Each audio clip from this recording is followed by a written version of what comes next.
Hola queridos amigos, mi nombre es Josman Ospino y soy profesor de Teología y Educación Religiosa en la Escuela de Teología y Ministerio de Boston College.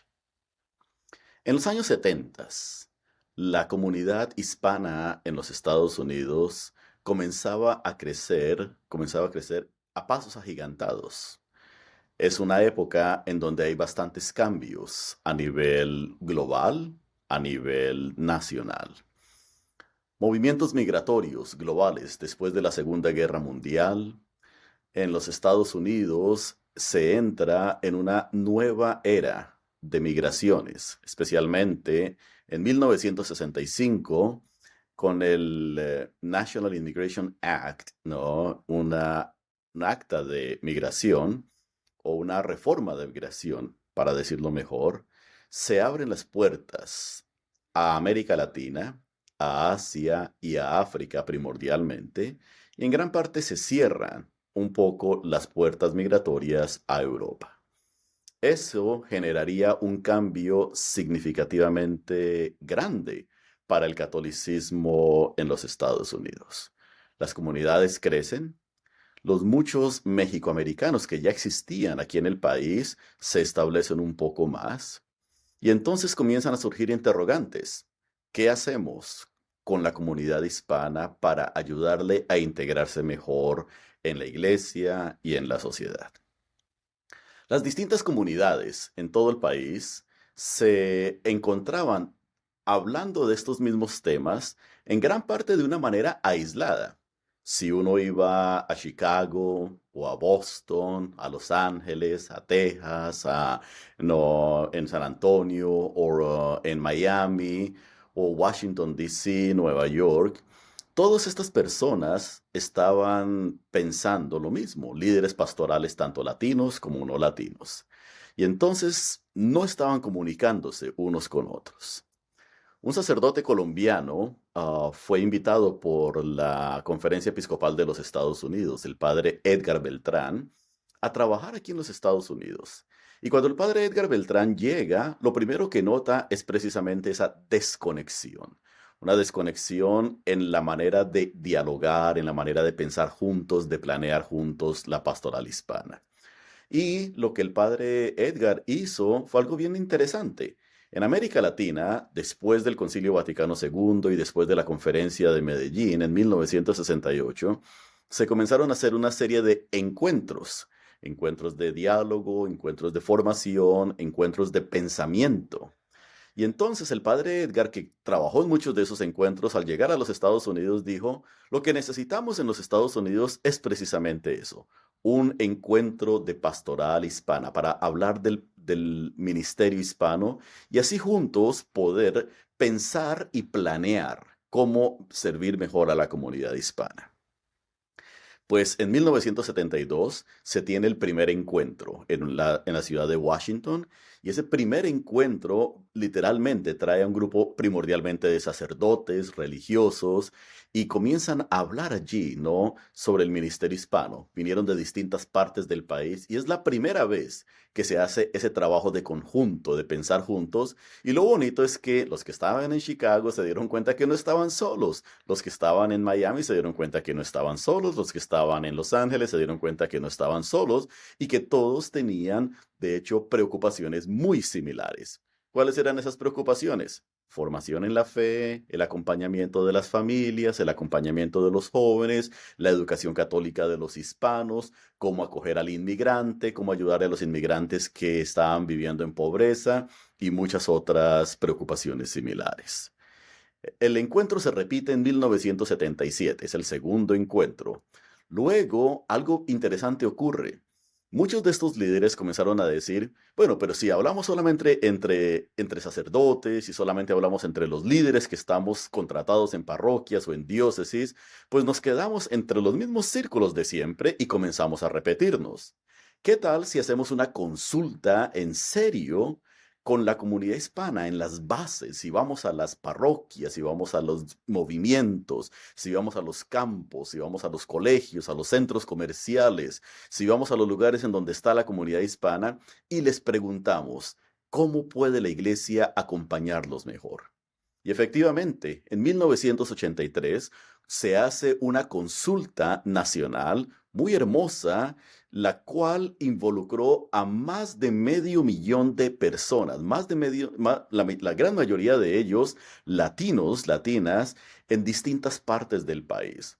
Por primera vez se hace una consulta, yo diría, de carácter sinodal, ¿no? Una consulta de este tamaño en la historia del catolicismo en los Estados Unidos. Medio millón de personas, la mayoría latinos, diciendo, estas son nuestras preocupaciones. Y nuevamente se corroboran muchas de las grandes preocupaciones que se habían identificado en los primeros encuentros. Entonces se habla del liderazgo de los jóvenes, de las familias, se habla en gran parte de la necesidad de ayudarle a la comunidad hispana, acompañar a la comunidad hispana para integrarse, porque son muchos los dones y regalos, muchos los talentos que traemos nosotros como comunidad hispana para construir iglesia en los Estados Unidos. Este tercer encuentro dio lugar a un plan pastoral, el cual se publica en el 87, y este plan pastoral se supone que iba a guiar la tarea pastoral de la iglesia en los Estados Unidos con la comunidad hispana. Muchas diócesis lo implementaron, otras no lo implementaron. Y como siempre, un plan pastoral, no existe plan pastoral eterno, quizás excepto por el Evangelio, pero el resto, los planes pastorales son usualmente a corto tiempo, y a medida que van cambiando el liderazgo, que van cambiando las circunstancias, pues el plan pastoral del 87 ya dejó de tener la influencia que tenía en un principio. Sin embargo, ese plan pastoral y el encuentro del 85 dieron lugar a la formación de muchas estructuras locales, regionales, nacionales. Muchas organizaciones surgieron en los años 80 y en los años 90 para pensar el ministerio hispano. En el año 2000 se hace un nuevo encuentro, pero este encuentro no tuvo el mismo impacto que tuvo el primero, segundo y tercer encuentro. Fue un encuentro más de celebración, fue el encuentro del jubileo y fue un encuentro en donde se habla de multiculturalismo, el ministerio hispano dentro de un contexto multicultural. No mucho surge de esta celebración. Más adelante, un par de años más adelante, se reúnen los líderes del ministerio hispano y comienzan a pensar nuevamente qué hay que hacer para actualizar el plan pastoral y para actualizar la pastoral hispana en los Estados Unidos. En el año 2018 ocurre lo que se llama el quinto encuentro. El quinto encuentro retoma en gran parte el espíritu, la metodología, las dinámicas y el sentido de urgencia del tercer encuentro. Y es algo fascinante. Pero el contexto es muy distinto. En 1985, la mayoría de latinos eran inmigrantes. En 1985, la presencia de la comunidad hispana todavía es pequeña, apenas 20% de todos los católicos en los Estados Unidos, más o menos. En 1985 nos encontramos con la realidad de que no hay muchas estructuras diocesanas, regionales, para el ministerio hispano. En el año 2018 es otra historia. El año 2018, la mayoría de los latinos en los Estados Unidos son nacidos y criados en este país. Nos encontramos en un momento de la historia en donde casi la mitad de todos los católicos en los Estados Unidos son latinos. La mayoría de los católicos menores de 18 años son latinos. Y nos encontramos con un proceso de secularización avanzado. Hay más estructuras dentro de la comunidad hispana. Sin embargo, la comunidad hispana todavía necesita integrarse más. Y esto es lo que, de hecho, llena de energía a quienes participamos en el proceso del quinto encuentro, ¿no? Es una realidad nueva, es una realidad en donde las prioridades no es que sean muy distintas. Seguimos pensando en jóvenes, en familias, en liderazgo, pero lo que cambia profundamente es el contexto. Es un contexto mucho más diverso, es un contexto en donde ahora los latinos no estamos en una esquina del país o en una esquina de nuestras diócesis o en una esquina de la iglesia, sino que ahora somos los protagonistas, los responsables de la evangelización en el contexto de los Estados Unidos. ¿Y qué significa esto? Eso significa que tenemos que formarnos mejor, que tenemos que retener a nuestros jóvenes, que tenemos que formar comunidades, que tenemos que estudiar, tenemos que ayudar a formar líderes como sacerdotes, diáconos, religiosas, religiosos, líderes laicos. Tenemos que formar parejas casadas. Tenemos que invertir en en el trabajo de nuestras comunidades, tenemos que apoyar los colegios católicos, tenemos que invertir económicamente también. No podemos esperar que alguien más pague por la evangelización que nosotros estamos haciendo. Ahora nosotros tenemos que ubicarnos, ¿no? Y aprovechar que muchos de nosotros tienen negocios, somos profesionales y tenemos que apoyar y transformar esto. De ese quinto encuentro surge entonces la idea de un plan pastoral. Vamos a actualizar el plan pastoral.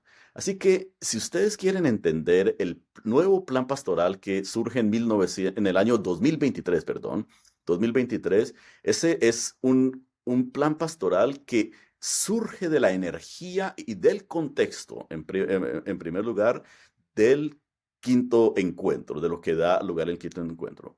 Pero cuando uno mira las temáticas, cuando uno mira las preocupaciones, las prioridades, nos vamos a dar cuenta que lo que estamos haciendo ahora, de hecho, hace eco al plan pastoral del 87, hace eco al primero, segundo, tercer encuentro y nos pone desde una perspectiva actualizada, hacer evangelización en los Estados Unidos. Así que el nuevo plan pastoral del Ministerio Hispano, o el plan pastoral para el Ministerio Hispano Latino en los Estados Unidos, es una invitación a ser protagonistas de la evangelización en el contexto de una iglesia diversa en el siglo XXI, en donde tenemos que estar atentos a movimientos geopolíticos, donde tenemos que estar atentos a movimientos migratorios, atentos a cambios eclesiales y en particular inspirados por el pontificado del primer papa latino, el primer papa latinoamericano, el Papa Francisco, cuyo mensaje está profundamente integrado en los materiales de tanto del quinto encuentro como del plan pastoral. Así que espero que esta breve reseña sobre el quinto encuentro y el plan pastoral sirvan como una especie de abrebocas para entender cómo surgen estas conversaciones y la importancia del plan pastoral. Ahora el desafío es cómo tomamos esta riqueza de diálogo, de reflexión, de planeación y las llevamos a nuestras diócesis, a nuestras parroquias, a nuestros colegios, a nuestros movimientos. Que Dios les bendiga.